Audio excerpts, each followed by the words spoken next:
অপু মন খারাপ করে বাসার ভেতর প্রবেশ করতেই পেছন থেকে এসে অপুকে জড়িয়ে ধরল প্রিয়া। অপু বিরক্ত হয়ে বলল, ছাড়ো, ভালো লাগছে না। প্রিয়া মুখ বাঁকিয়ে বলল, তোমার ভালো কবে লেগেছিল বলো তো? প্রতিদিনই অফিস শেষ করে এসে একই কথা বলো। ভালো লাগলে তো বলবো ভালো লাগছে, সবসময় কি শরীরের কন্ডিশন এক থাকে? কি ব্যাপার, তোমার মনটা মনে হয় খারাপ? আমার মন খারাপ হলে তোমার সমস্যা কি? যাও নিজের চরকায় তেল দাও। বলেই অপু বেডরুমের দিকে চলে গেল। প্রিয়া মুচকি মুচকি হাসতে হাসতে সেও বেডরুমের দিকে চলে গেল। বেডরুমে ঢুকে অপু বিছানার উপর বসতেই প্রিয়া এসে পাশে দাঁড়িয়ে বলল, মন কি বেশি খারাপ? প্রিয়া, তুমি তোমার কাছে যাও, আমাকে বিরক্ত করো না। আমি তোমাকে বিরক্ত কই করলাম? আমি তোমার কাছে জানতে চাইছি তোমার মন কি বেশি খারাপ? তুমি কি মন বিশেষজ্ঞ হয়ে গেছো? তুমি কি আমার মন খারাপ থাকলে ভালো করে দিতে পারবে? প্রিয়া মুচকি হেসে বলল, আমি আমার স্বামীর জন্য সব করতে পারি, তুমি বলেই দেখো কি করলে তোমার মন ভালো হবে। না, কিছুই করতে হবে না, তুমি এখন আমার জন্য এক কাপ চা নিয়ে এসো।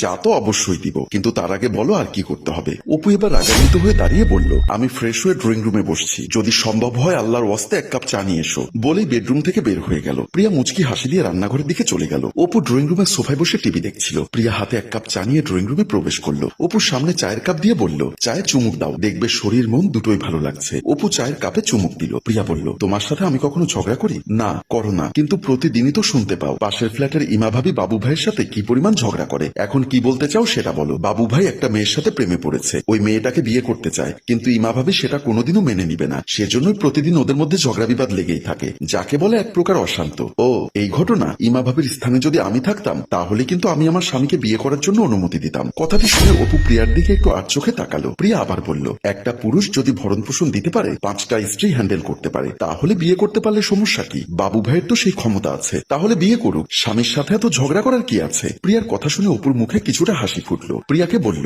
বড় বড় কথা অনেকেই বলতে পারে, আমি যদি এমনটা করতাম তুমি আমাকে ঘাট ধাক্কা দিয়ে বের করে দিতে। তুমি যে কি বলো না, তুমি 5টা বিয়ে করতে চাইলেও আমার কোনো সমস্যা নেই, হাসি মুখে মেনে নিব। বলে অপুর দিকে বাঁকা চোখে তাকিয়ে বাসার ভেতরে চলে গেল। অথচ প্রিয়ার কথা শুনে সে মহা খুশি, মনে মনে কি যেন ভাবলো। তারপর চায়ের কাপে আবার চুমুক দিল। রাত 12টা বাজে। প্রিয়া বিছানায় উল্টো দিকে শুয়ে ঘুমিয়ে আছে। অপু বিছানায় হেলান দিয়ে কাচুমাচু করছে, প্রিয়াকে কিছু একটা বলতে চাইছে, কিন্তু ভয় ও সংকোচে বলতে পারছে না। শেষ পর্যন্ত ভয়কে উপেক্ষা করে প্রিয়ার বাহুতে হাত দিতেই প্রিয়া চোখ খুলে বলল, আমার মনে হচ্ছে তুমি আমাকে কিছু বলতে চাইছো, আর যত সময় বলতে না পারবে তত সময় মনে হয় ঘুমোতে পারবে না। অপু অবাক হয়ে বলল, তুমি কি করে বুঝলে আমি তোমাকে কিছু বলতে চাচ্ছি? প্রিয়া শোয়া থেকে উঠে বসে বলল, আমি তোমাকে অনেক ভালোবাসি, তোমার মনের কথা আমি বুঝতে পারি, নির্ভয়ে তুমি বলতে পারো, আমি কিচ্ছু মনে করব না। আসলে প্রিয়া, আমি বলতে চাচ্ছিলাম, তোমার হাবভাব দেখে মনে হচ্ছে তুমি কোনো মেয়ের প্রেমে পড়েছো, আমাকে বলতে পারো, কোনো সমস্যা নেই। ওই মেয়েকে যদি বিয়ে করতে চাও তাতেও কোনো সমস্যা নেই, আমি তোমাকে নিজে উপস্থিত থেকে বিবাহ করিয়ে দিব। কথাটি শুনে অপু অবাক হয়ে প্রিয়ার দিকে তাকিয়ে আছে। প্রিয়া আবার বলল, এভাবে তাকিয়ে না থেকে বলো মেয়েটিকে। আমি সত্যি বলছি, তোমার জন্য ওই মেয়েকে আমি এই ঘরে নিয়ে আসবো।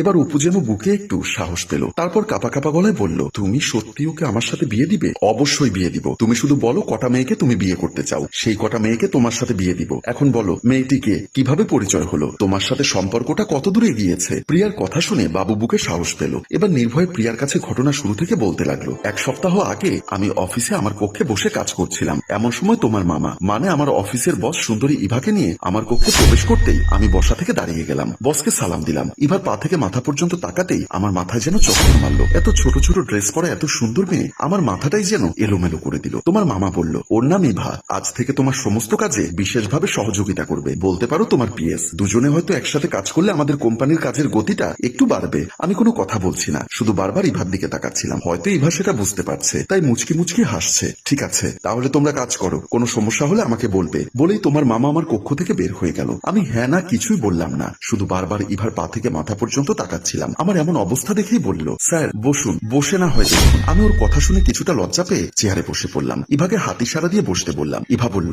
স্যার এবার আমরা প্রজেক্টের ব্যাপারে আলোচনা করতে পারি। হ্যাঁ হ্যাঁ, অবশ্যই প্রজেক্টের বিষয়ে আলোচনা করব। তারপর আমরা কাজের বিষয়ে কথা বলতে বলতে কখন যেন ব্যক্তিগত বিষয়ে কথা বলতে শুরু করলাম। একদিনের মধ্যেই ওর সাথে আমার খুব ভালো একটা সম্পর্ক তৈরি হয়ে গেল। পরদিন আমরা অফিস শেষে একটা রেস্টুরেন্টে আসলাম, পাশাপাশি বসে কফি খাচ্ছিলাম। আমি আগের মতোই বারবার ওর দিকে তাকিয়েছিলাম। ইভা এবার মুচকি হাসি দিয়ে বলল, আপনি এভাবে বারবার আমার দিকে তাকাবেন না, আমার সারা শরীরে শিহরণ জাগে। আমি জানতে চাইলাম, কেন? আপনার চোখে জাদু আছে তাই শিহরণ জাগে। আমি বুঝতে পারলাম ইভা আমার প্রতি দুর্বল হয়ে পড়েছে, তাই কোনো কিছু না ভেবে হাতটা ধরে ফেললাম। ইভা না করলো না, কিছুটা লজ্জা পেয়ে মুচকি মুচকি হাসতে লাগলো। আমি বললাম, লজ্জা পাওয়ার কিছু নেই, তোমাকে আমার খুব ভালো লাগে। তারপর আস্তে আস্তে বিভিন্ন বিষয়ে কথা বলতে লাগলাম। আস্তে আস্তে আমাদের মনে লেনাদেনা হতে লাগলো। 3 দিন আগে সুন্দর একটা ড্রেস পরে আমার অফিসে ইভাকে প্রবেশ করতেই ইভাকে জড়িয়ে ধরলাম। নিজেকে ছাড়িয়ে নিয়ে বলল, এসব কি করছেন? কেউ দেখে ফেললে তো সর্বনাশ হয়ে যাবে। হোক সর্বনাশ, তোমাকে দেখলে আমি অস্থির হয়ে উঠি, তোমাকে ভালোবাসি, ইচ্ছা করে তোমাকে বুকের সাথে জড়িয়ে ধরতে। ধরতে ইচ্ছা করলে ধরবেন, কিন্তু সেটা তো অফিসে নয়। তার জন্য পার্ক আছে, হোটেল আছে,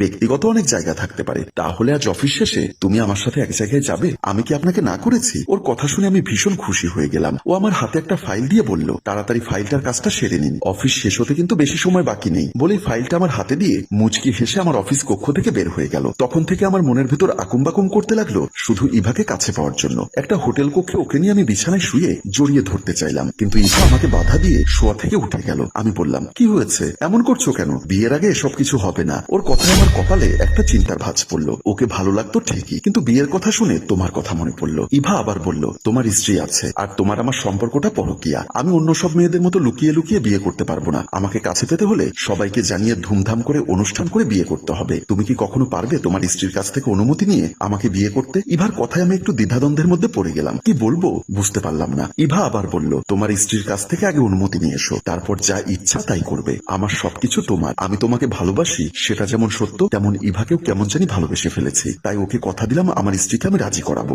এখন প্লিজ তুমি আমাকে অনুমতি দাও, আমি ইভাকে বিয়ে করব। আহা, এতে অনুনয় বিনয় করতে হবে কেন? তোমার ভালো লেগেছে তুমি বিয়ে করবে, এটা কোনো সমস্যা না। আমি আগামীকালকের মধ্যে তোমার বিয়ের ব্যবস্থা করছি। প্রিয়ার কথা শুনে অপু তো ভীষণ খুশি। খুশিতে প্রিয়াকে শক্ত করে জড়িয়ে ধরলো। প্রিয়া রহস্যময় একটা হাসি হাসলো। পরদিন অপু খুশি মনে নিজের অফিস কক্ষে কাজ করছে আর ভাবছে কখন ইভা তার রুমে আসবে আর এই খুশির খবরটা তাকে জানিয়ে সারপ্রাইজ দিবে। এমন সময় ওয়েস্টার্ন ড্রেস পরে প্রিয়া অপুর অফিস কক্ষে প্রবেশ করলো। প্রিয়াকে এমন ড্রেসে দেখে অপু যেন আকাশ থেকে পড়লো। প্রিয়া মুচকি হেসে বলল, অপু, আমার পা থেকে মাথা পর্যন্ত তাকিয়ে দেখো তো আমাকে কেমন লাগছে। তুমি এসব ছোট ছোট ড্রেস পরেছো কেন? বারে, আমার স্বামীর এসব ছোট ছোট ড্রেস পরা মেয়েদের পছন্দ, তাই আমি চিন্তা করলাম আজ থেকে আমি এসব ছোট ছোট ড্রেস পরবো। না না, তুমি এসব ড্রেস পরবে না, তোমাকে এসব ড্রেসে ভালো লাগে না। প্রিয়া আবার রাগান্বিত হয়ে চোখ বড় বড় করে অপুর দিকে তাকিয়ে বলল, এসব ড্রেসে ইভাকে ভালো লাগে তাই না? প্রিয়ার এমন ভয়ঙ্কর চেহারা দেখে অপু কিছুটা ভয় পেয়ে বলল, কি ব্যাপার, হঠাৎ তুমি এমন রাগান্বিত হয়ে গেলে কেন? আজ থেকে তোমার এই অফিসে আমি তোমার পিএস হিসাবে চাকরি নিলাম। প্রতিদিন ছোট ছোট ড্রেস পরে তোমার সামনে আসবো। তুমি আমার পা থেকে মাথা পর্যন্ত দেখবে